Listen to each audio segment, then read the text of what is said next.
আল্লাহ রাসূল সাল্লাল্লাহু আলাইহি ওয়াসাল্লাম বলেন, আলাইকুম বিসুন্নতি ওয়া সুন্নাতুল খুলাফায়ে রাশিদিন আল মাহদিয়িন, যে তোমরা আমার সুন্নাতকে আঁকড়ে ধরো এবং সাহাবায়ে কেরামের সুন্নাতকে আঁকড়ে ধরো।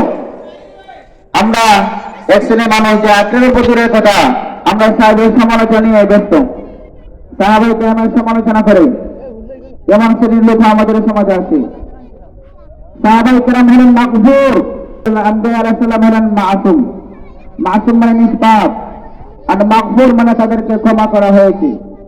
সাহাবায়ে কেরাম গুনাহ করতে পারেন, তারা তো মানুষ, ফেরেশতাদের গুনাহ নাই।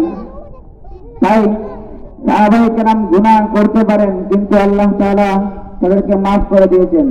কোরআনের মধ্যে আল্লাহ তাআলা স্পষ্ট দলিল হিসেবে পেশ করেছেন, রাদিয়াল্লাহু আনহুম ওয়া রাদু আন।